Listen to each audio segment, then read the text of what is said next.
Yo, what's going on, guys? In today's video I want to talk about my Elixir strategy for 3.20 League, which is going to be farming simulacrums.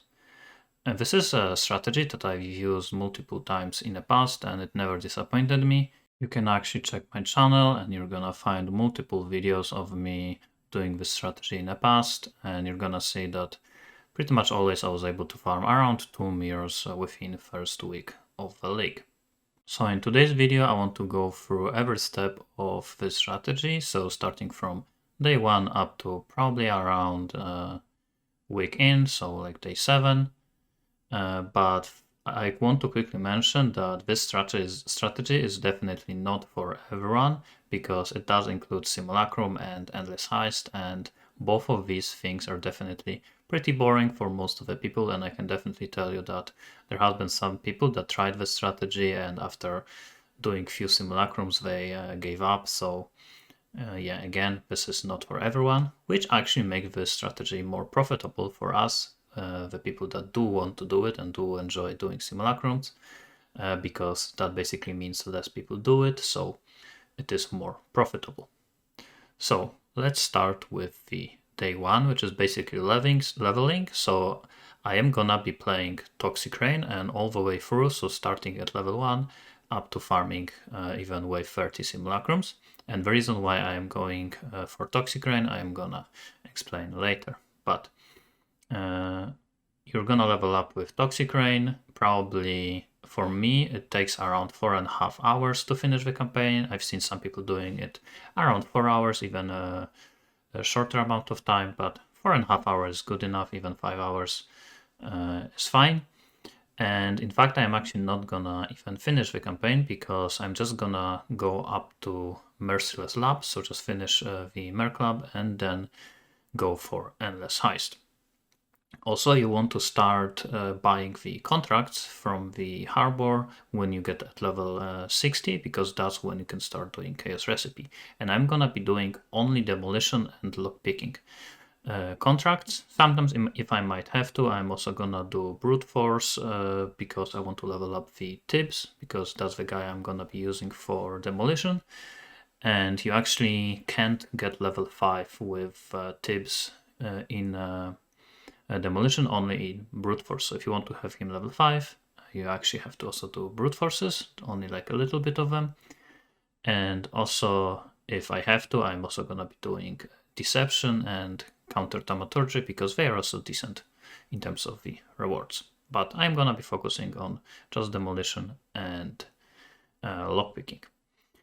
So I'm gonna be doing Heist for probably around a day, maybe day and a half. Basically, I'm planning to farm around 20 to 30 divines. And if you are wondering about the build for Endless Heist, I'm gonna make a separate video about the build and also a separate video about leveling. So make sure to check those out.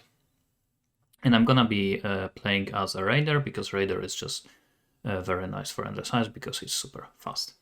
But after getting around 20-30 divines, I think that is enough money to be able to start farming simulacrums. And also it's gonna be after around a day or maybe day and a half, so simulacrums are gonna start showing up on trade. Especially since Delirium now is on the map device, so simulacrums should be cheaper than normally and also available much earlier. So after I'm done with Heist, I'm gonna swap to Pathfinder and I'm just gonna go for simulacrums.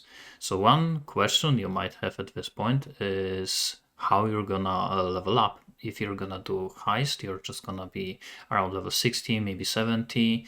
So how are we gonna start doing simulacrums if you are at such a low level?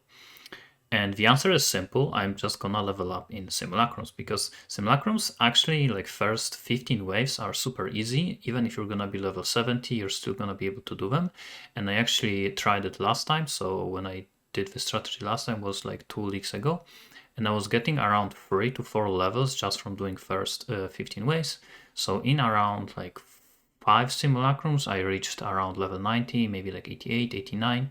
And even if you're gonna be doing just 15 waves, you are gonna make at least enough money to just pay for the simulacrums. Even already you're gonna make profit. And yes, I did test it multiple times.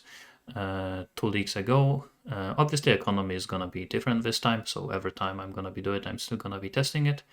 But yeah, again, from what I tested, 15 waves should be enough to at least cover for a simulacrum and also make you a little bit more profit.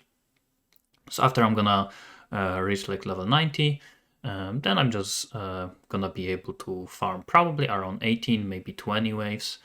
And with this amount of waves, I'm definitely gonna start making a lot of profit. And the main reason why I am playing Toxic Rain and the main way I'm gonna be making profit is through leveling gems. Because when you are playing Toxic Rain, you only need a 6-link for your weapon and some auras and one mobility skill and maybe something like a steel skin, and that's it. So what you can do is in every other gem slot, you can just start leveling gems and sell them in, and also obviously in your weapon swap. And because we are a bow build, we can also use Maloney mechanism for additional free gems. And another question you might have here is which gems you would level up at the beginning of the league, and that is very hard to answer because every league is different. Obviously, also even every day or even every hour of the first like week of a league is different in terms of economy. Every time I would level up gems, the ones that I would choose are the ones that I would just check on PoE Ninja and are the most expensive at level 20 or maybe 21. And that's, I guess, another question you might have is if I would corrupt the gems, and that's another answer, just I don't know. I'm gonna check the economy. If I feel like it's worth it, I'm gonna do it. If not, I won't do it. It's the same thing with leveling enlightens and powers. Again, it's all about the economy, and just you have to choose what is the best at current time. And also what I should mention here is when you're gonna start farming simulacrums, I really recommend having enough currency to buy like 5, maybe even 10 simulacrums, because you don't want to just after one simulacrum have to sell everything to be able to afford your next one, because there's a lot of like small currency you're gonna drop, so like scarabs, divination cards, catalysts, and just having to sell all of these things after every simulacrum is just not worth it. I definitely would suggest doing at least 5 and then doing like one big trading session and then buy more simulacrums. Also in around, I would say 4, maybe 5 simulacrums, you're gonna level up all of your normal gems to level 20. So that's perfect time to do some trading, because you're gonna have to sell the gems. If you're gonna be leveling empowers or enlightens, that should take you around 15 simulacrums if you're gonna do 20 ways, and if you're gonna level up awakened gems, that should take you around 30 simulacrums. But obviously these are more expensive and less accessible early on, so I'm probably gonna just start with normal gems, then enlighten empowers, and then awakened ones. Okay, so like I said, I'm just gonna be farming 20 ways with Pathfinder, and at that point I'm just gonna be saving all of my money so I can buy Mageblood. Obviously we don't know how expensive it's gonna be, hopefully not like super expensive, but I'm not gonna be investing a lot into my other gear, because once I get Mageblood, a lot of gear is gonna be changed, and again I'm gonna make a separate guide about the simulacrum version of the Toxic Rain. And when I get Mageblood, I'm also gonna swap to Pathfinder. I'm gonna get a lot of resist from the flasks, so it's gonna be a completely different gear. So that's why I don't really like to invest too much into Pathfinder, because eventually all of that is gonna have to be replaced once I get the Mageblood. And when I get it, I should be able to do around 25, maybe 27 ways, and with few other upgrades, which shouldn't be too expensive, maybe like additional 10, 20, maybe 50 divines, I should be able to easily do wave 30. And yes, I did test all of that. I did it in the past leagues, and at that point when you're gonna do 30 waves, you're gonna level up maybe like 20, 25 gems on your gear. You're gonna make a ton of money. It's always between 10 and 20 divines per hour, so it's crazy good profit. But obviously you still have to play a lot if you want to make a good amount of money. And mirrors at the beginning of a league are around 150 divines, so you can easily make 1 mirror per day if you play around 10 hours per day, which is what I did in the past. So yeah, like I said, I'm gonna make more videos about it. So there's definitely gonna be video about leveling, video about endless heist, about build for endless heist, about build for simulacrums.